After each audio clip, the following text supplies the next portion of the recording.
at minus 13 because my Cowboys lead the league in giveaways and they lead the league in fewest takeaways. Help me out. Is that not a recipe for disaster? It is. And that's why you. Yeah. What did Jerry Jones just do? He just shipped out every veteran free agent that he signed in the offseason. All of them are gone. Gone. He made them all just walk the plank right out of Dallas. Now, was that a message sent to the locker room? A new get tough policy by the owner, Gerald Wayne Jones Jr.? I think not. He's trying to prop up the two mics, and I wish he would just drop the mic on both mics. Mike Nolan, the new DC, and Mike McCarthy, the new head coach. He's trying to prop them up because all those veteran free agents that I thought was going to make my defense pretty good this year were all in mutiny, all rebelling against Mike Nolan's new defensive system. So Jerry backed the new defensive coordinator, and I also think he's trying to back into Trevor Lawrence in the draft because I don't see how my Cowboys are going to win one more game. I don't think they can beat the Washington football team at home on Thanksgiving. I don't think they can beat Joe Burrow at Cincinnati, and those are the only two games left that I give them any shot in. Which brings me to Philadelphia. Philadelphia hates Dallas.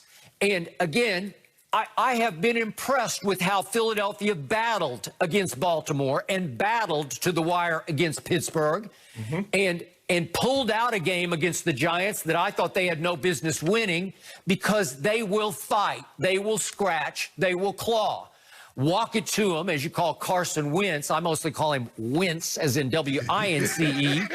He's been hit and miss, mostly miss. But when games are close late, he's come up big. He's come to play. He will hang tough. So this is going to be a game where I know they'll jump out to a lead because everybody Dallas has played this year has jumped out to a runaway lead. Every game, starting with the Rams. The Rams took the ball in the opener right down the field and scored, and it was 7-0. And that was the only game that Dallas stayed competitive in. You've seen them. It's a recurring nightmare. It's like Halloween, 2, 3, 4, 5, 6. Here we go. It's one game after another that just goes from bad to worse. And finally, they quit against Arizona, and then they didn't even show up and compete at Washington against what used to be their arch rival. Show me some evidence. That's why last night I just tweeted, because this is my deepest, darkest despair. I tweeted Philadelphia 40, Dallas 3. Well, that's my gut instinct right now that this is going to be another Sunday nightmare. Again, I'll try to hang in with my team, so I'll try to be realistic. I'm a realistic Cowboy fan. I'll give them 10 points. Maybe Ben DiNucci can somehow throw a late touchdown pass to get them to 10 after the game's completely out of hand. But how are they going to keep Philadelphia under what they give up, which is 35? I got Philly scoring 35 because I got to tell you, the best running back on the field will not be Ezekiel Elliott. It will be Boston Scott. Every time I watch Boston Scott, he just takes my TV screen over. He leaps off my screen. He should have been playing over Miles Sanders, who's obviously out injured right now. But every time Boston Scott gets a chance, especially on big national TV type games, he rises and shines and outshines everybody else on the field. And listen, against the Giants, I thought Richard Rodgers, their backup tight end, was pretty good, just the way he used to be for Aaron Rodgers up in Green Bay. And Travis Fulgham impresses me, and that rookie, John Hightower from Boise State, he caught a big ball late in that game. And I've always told you, Greg Ward Jr. can just flat out get open and play. Former college quarterback at Houston. He just knows how to play football. Arcega-Whiteside's still there. They have enough weapons. I just think they'll just run rampant on my defense because everybody else has. And if somebody can explain to me, Mr. Sharpe, what has happened to my man Jalen Smith? He runs around like a man possessed by demons, like he doesn't even know where he is. The play's going this way, and he's just running over here like he's possessed. I don't know. How can I defend anything I have on defense, and now all the veteran presence is gone? What's left? Where's my hope? Where's my evidence that you think this is going to be a competitive game? Well, Skip, let me address your first thing first. When you said Jerry cut a lot of the big free agents that he signed in the offseason, I guess that was Jerry's way of saying I'm trimming the fat. So basically, I'm getting rid of all the excess. So now I'm down to lean meat. So now maybe we're going to be able to see the defense that I envision it being, Skip. But here's the thing. If you watch the Eagles, Skip, they start fast. You remember last week, go right down the field and score. If you remember, they jumped out 17-0 opening day on the Washington football team. They start fast, and then they'll have this period of about 10 to 15 minutes. It could be a quarter, or it can start midway through a quarter and lapse into another quarter, where they do absolutely nothing and give a team an opportunity to not only get back in the game, but take over the game. And that's what I'm afraid of, Skip. I'm afraid that they'll have one of these lulls again and allow the Cowboys to get confidence and either get back into the game or seize control of the ball game, because they still have those offensive weapons. The question is he going to be upright long enough to throw the ball or to get the ball to those guys? Defensively, Skip, I really don't have a whole lot of confidence in them. As long as Wentz, because, Skip, you know what he does now. As good as he is, as good as I believe he is and is going to get better, he will turn the ball over via interception, and when they hit him, the ball comes out. He will do that. Now, the question is, when he puts the ball in harm's way, can the Cowboys catch it? Shannon, we have 2 takeaways the whole year. What do you mean? Unless walk it to him means he's going to walk it to Xavier Woods and hand it to him, because that's the only way Xavier Woods or anybody else in the secondary is going to intercept one.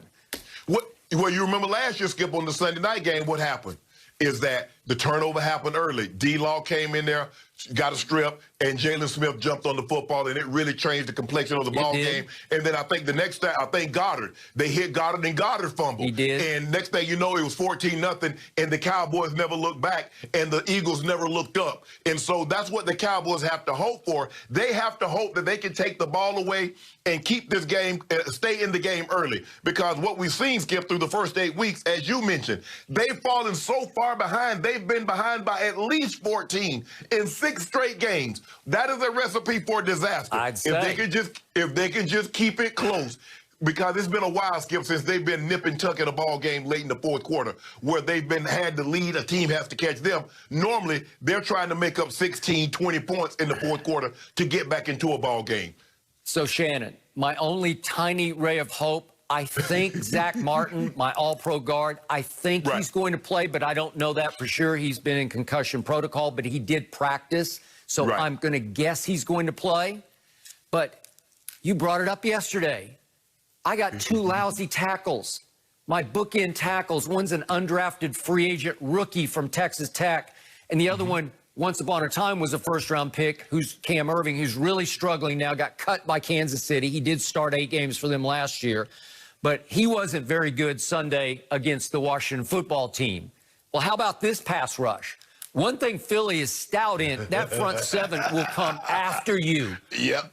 Jim Schwartz will have them split out in that wide 9, and here they will come. Yes. And they are going to wreak hell on poor little Ben DiNucci. He's not that big. He's like 6'2", 200. So it's not like he's a 6'4", 230, prototype quarterback. So, Shannon, so this is the first time in the history of the show that my emotions have completely swung. So I'm not sure exactly where the spread is going to land. It's been as high as 9.5. I think right now it's in the 8 range on Fox Bet. But how about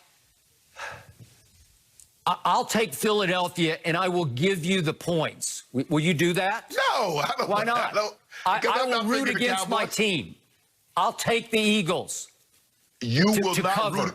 I promise you, Skip, you will not root against your team like I'm rooting against your team. It's down 9 points, I'm told. It's been going crazy. It's been all over the map. It's all over the place. Yesterday it was 9.5.